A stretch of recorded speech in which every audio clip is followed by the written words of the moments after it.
Hi, this is Justine Clay from Pitch Perfect Presentation. How are you? Happy Friday. So today, I'm a business coach for creative professionals, and today I want to ask you a question. When you look at very seemingly successful, carefree, just very happy, wealthy people, what do you think about them? Do you think, they must have had, a top tier college education, or they must have come into money somehow, or they must have connections that you don't have? Or do you think that they might be just tapping into something that we may be missing? Well, it's funny. I come from a culture, and I was talking to one of my clients about this yesterday. I'm English, in case you hadn't noticed. And we come from a culture of knocking people that are doing well, right? And it's not something I love. It's something that I do love about the States, that everyone really embraces it. To that point, my brother, who is a very successful lawyer and was very successful very young, bought his first of many sports cars. It was a Logan. It's a convertible, and we were driving around the English countryside. And you saw the reactions of other drivers. They were furious at him. Like, they would honk at us. They would try and race him, which was kind of stupid since he had a much faster car. And they even flipped him the bird. It was insane. And, clearly they would have given their right arm for that car, but their reaction was very hostile and defensive.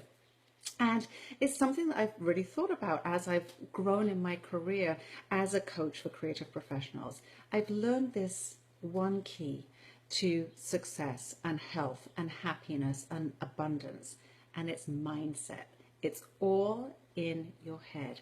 Those people that seemingly just attract all of this great stuff. I mean, my brother didn't come from money. He went to public school. The people that attract these things, they've managed to get out of their own way, and they've managed to use their mind, which is this very powerful tool, right, to their advantage, rather than letting it run them, right? So we have this monkey mind, right? I'm sure you have it. It's like the drunk monkey in there that just tells you you're not good enough. It projects everything outwards. It's always someone else's fault. It's always circumstances. It's the economy. The people who seemingly sail through life, they just don't go there. And they really nurture and nourish having a growth mindset. So it's something that I personally work on, and it's something that I really integrate into all of my work with my clients. So it's really professional development and personal development go hand in hand. So I want to share a couple of tips, and I am by no means a mindfulness expert, but I am a devoted student, and I'm continuing to try. So here are a few things. The first thing is to be in the now as much as you can. All we have is this present moment, right? Everything else is just a construct, a mental construct. You're either living in the present, in the future, or the past. If you're living in the past, most of those things will circle around regret. And if you're living in the future, most of those thoughts will circle around fear, worry about things that may happen. When you're in this present moment, there's no crisis. Everything just is what it is, and you will deal with it in the most perfect way. So how can you, from moment to moment, just stay exactly where you need to be? Meditation is a great way to do that. It's something that I have struggled to get my head around, really, to be honest, for many years. And I'm just starting to get it, right? It's something you just have to keep practicing and practicing and practicing, and then suddenly it's sort of starts clicking. But what I did during all of that time was I found ways to meditate while in motion, right? So for me, running is very meditative. Swimming is very meditative.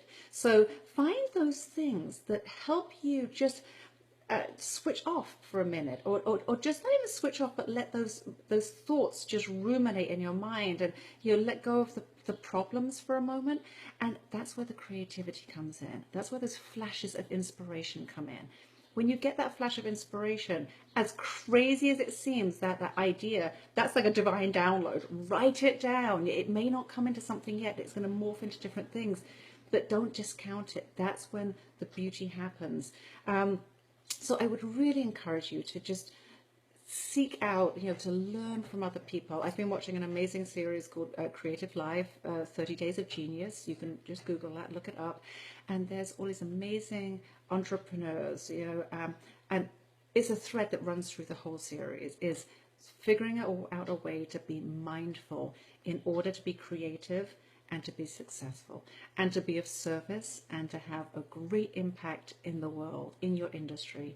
So that's my thought for the weekend, is start reading about and learning about mindset, about a growth mindset, and how you can use your mind as an amazing tool for your advantage and not be run by it. So I'm going to leave you with that thought this weekend. If you'd like to talk more about this or email me, you can go to my website, pitchperfectpresentation.com.